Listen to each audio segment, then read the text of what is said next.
Project Platformer X is the storyline is basically like this. You got a big guy. He's pissed off at the world, and the storyline is simply that he wants to go and get these guys that just ruined his day. So it's kind of like a vigilante, only no Madonna has been kidnapped. It's basically this guy who wants to go and clean up his neighborhood just because a couple of people happen to piss in his Kool-Aid.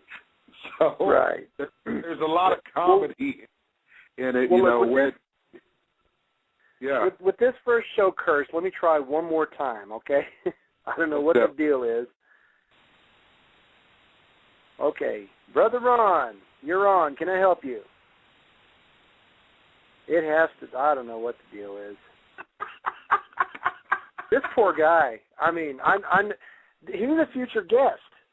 This very well could turn him off of wanting to be on the show next time. Make a note of this show because I'm sure he's going to remind me of this next time he's on when he comes on. I heard a dude. Goodbye. What was that? Oh, man. Okay. Brother Ron Thompson, I apologize. Okay, my bad. I hope that when somebody else calls in, we won't have that problem. So, with the viral laugh continuing, let's get into, you was mentioning 2D versus 3D. How about Sonic Generations and the controls as far as 2D versus 3D? Let me hear your thoughts on that. Tighter than the 3D, and I'd say comparable to the original Sonic 1 through 3. I like Generations because, like I said, they went back to formula. They went back to what brought them to the ball game. I'm a big wrestling fan, and in wrestling, one of the things wrestlers usually have to do is, if you're a technical wrestler, you don't go power wrestling, when you get to the big dance, Sega took it back to formula. They went back to the 2D elements and platforming that brought them to the championship at one point in time. Exactly. My guest next week, Fuel, would agree with you on that. Yeah. Yeah, they took it to what made Sonic, to what made people fall in love with Sonic. Exactly. If I had to compare it with any other Sonic, I would have to compare it with Sonic 1 and Sonic 2, both, because there's elements of every Sonic game, 1 through 3, there. But in my personal opinion, I didn't like 3 all that much. I loved 2. 2 for me was like the definitive Sonic game. I mean, you're never going to beat the first one. Never going to beat the first one. Especially that insane, crazy water stage they had. But this one, the new Sonic Generations, man, I love it. I love it. I absolutely love it myself. In fact, my son gave that to me for my birthday, which leads to, we're talking about Sonic and Sega. Here's of late, Sega is suffering from a layoff. And now they said that they're not going to, it's not going to affect the Sonic title, but smaller titles like Phantasy Star 2 online could be dropped. What are your thoughts on that?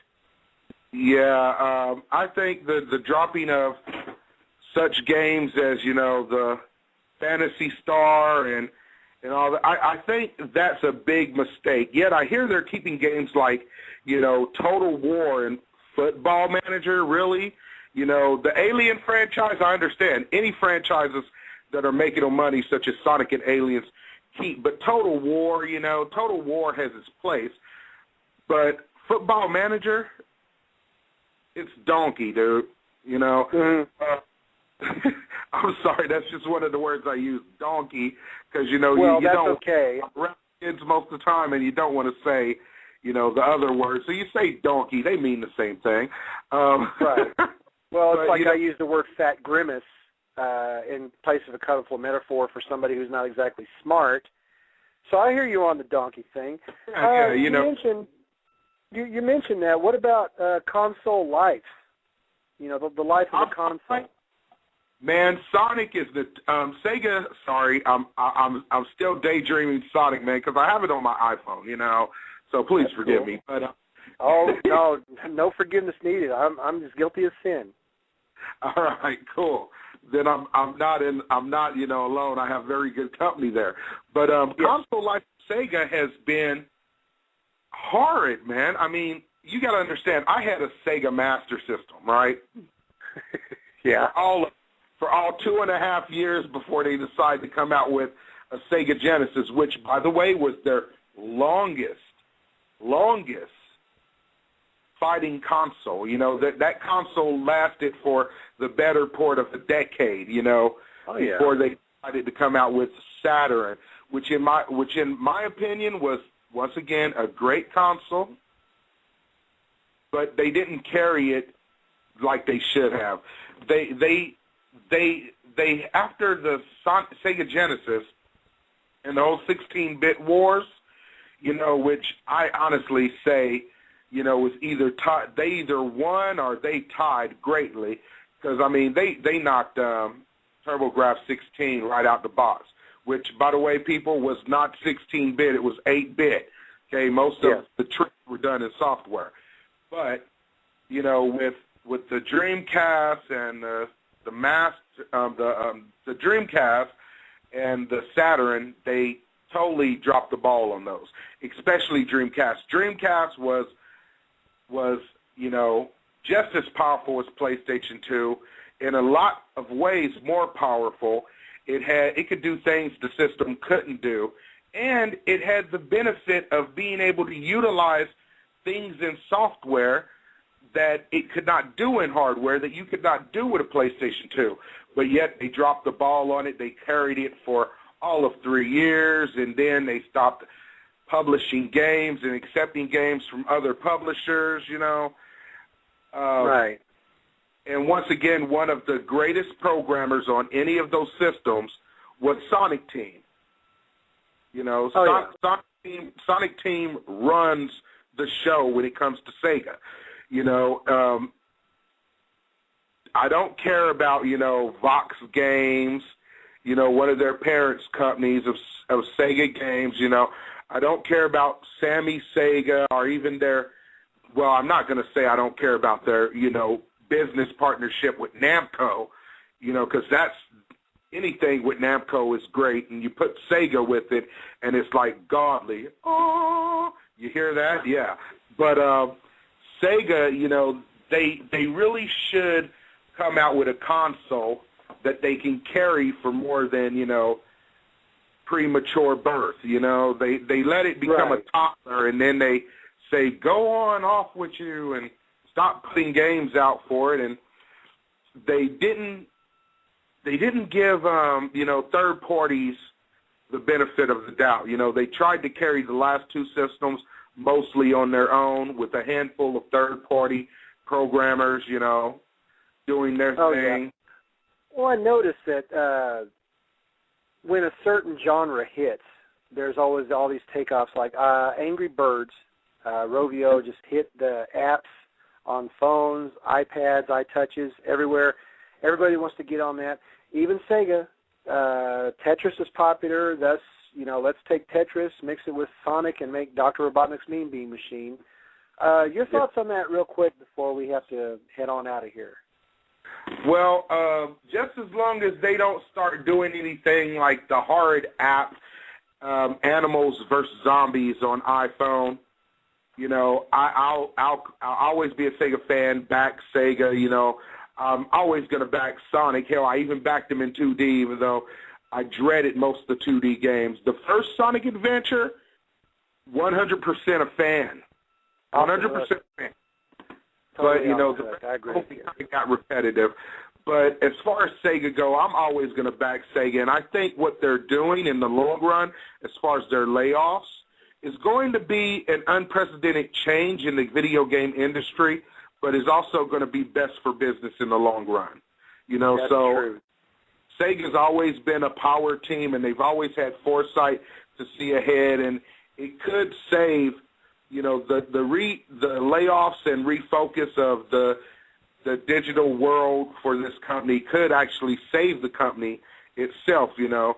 And I'm not just talking about what they told Vox Games. I'm talking really they're on the verge of something, and I can just taste it. Whenever Sega does something like this, it usually ends up having big results, you know. And that's the only thing I can say about it as far as being a Sega fan, you know. That's awesome. Ladies and gentlemen, you had just you just heard from Leotis Hall, video game designer and guru. You'll have to forgive me, I'm a little bit tired because, like I said, I get up early in the morning. Well, I want to hear more about Platform X. So what I'm asking you is I'd like you to come back on the show at a future date sometime. Oh, yeah. And in about 3 weeks, Brother Ron Thompson will be on the show, and that's when you try to call in and you can't get through. Brother Ron, I know you're hearing me out there. My apologies. My bad. It's that first show curse like you talked about. So, Leotis, I'll assume you'll be back on the show again sometime soon. Oh, yeah. Hopefully you can have a show about the Yakuza franchise by Sega, and we can do that one too. By the way, that'll work, man. Yeah.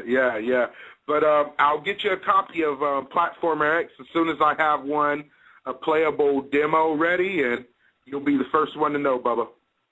That'll work, brother. Ladies and gentlemen, Leotis Hall, I'd like to thank him for being on the show. And I guess, well, with the first show curse, hopefully, being away from us, there is one thing I would like to mention before I leave. And since this is my classroom, I'd like to end off with some words of wisdom. And since I talked about